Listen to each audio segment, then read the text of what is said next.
Pek mar wacho osebedo kanye, osenere ayanga ni Kenya Kwanza osebedo ka dok ne ahinya IEBC. En ang'o matimore?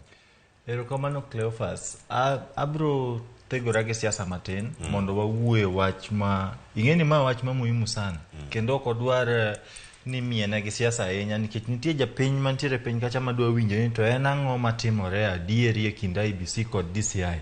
Mokwongo gima DCI wan kaka jo Kenya Kwanza en adier ni IEBC en independent institution kata duolno mochung' kar kende kendo nego yiene oti kien.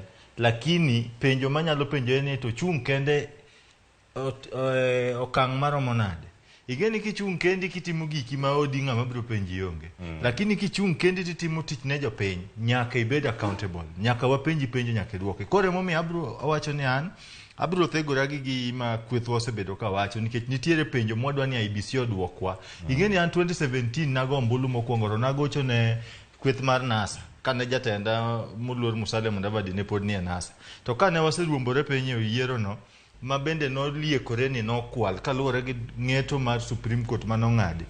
Seche mowuoyogo ni nyaka waketa IEBC tesre mondo giduokwa penjo mwadwa winjo. Mokwongo ineno ka penjo nitiere kae e kind mathematics to kod machielo cheluongo ni Lycos ma print machiwo ballot materials. Mathematics noyudo mana tender mar supplying Kim's gadgets. Tiyudo ne jo Venezuela ge nyocha yudo gi stickers. Koro penjo mapenjo ne ya. Mathematics oyudo tender mar supplying Kim's gadget. Then Lycos ema print ballot related materials. En kinde gi ere kaka jatij kambi machielo no biro bedo in possession kato bedo gi mwandu mag kambi machielo.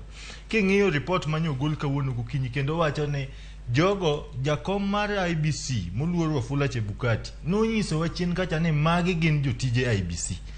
Nyoro koro no loko paro. Oko ni jogi eki koro wacho ni gin ne gibedo contracted gi Mohammed. To Mohammed en CEO mar Seamless Company. To Seamless Company ni koro wacho ni nobedo subcontracted kod IEBC. Ng'ama wacho adier? Gite, Kenya do thuolo mar duoko. Kae to nitiere kumachielo ma wanyalo mana yudo